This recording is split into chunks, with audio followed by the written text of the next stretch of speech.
Michael Mayer has been on draft radar since his dominant freshman season, and after continuing the success through his junior year, he seems all but certain to be heading for the NFL this offseason. As the current clear-cut consensus tight end 1 of this class, and Notre Dame's all-time most productive tight end as well, fans and front offices across the league will be interested in him, and this is his 2-minute drill.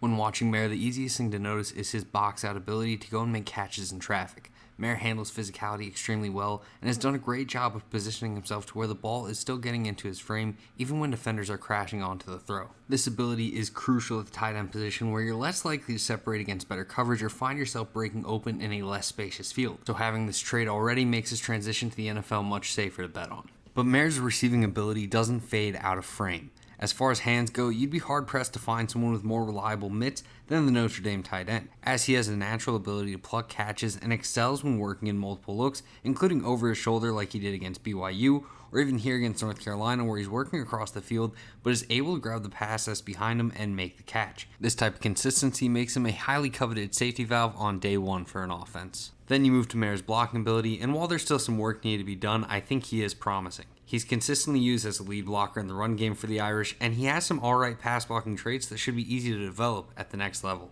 As far as concerns go, I do question Mayer's overall juice in terms of creation after the catch and separation on his routes, but my biggest concern has to be his overall length.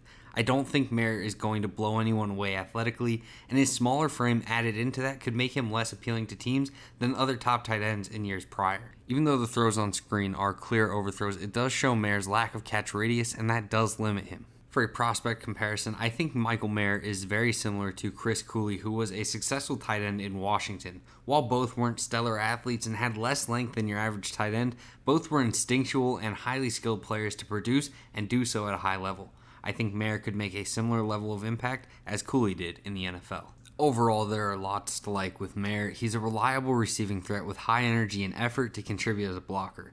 I fully expect he'll hear his name called in the first round of the draft, but I do question if he will meet the expectations of a first-round tight end. Regardless, if you're a fan of a team that is in need of a tight end, definitely do your homework on this guy because come April, you may just have a new Mayer in town. And that's the 2-minute drill.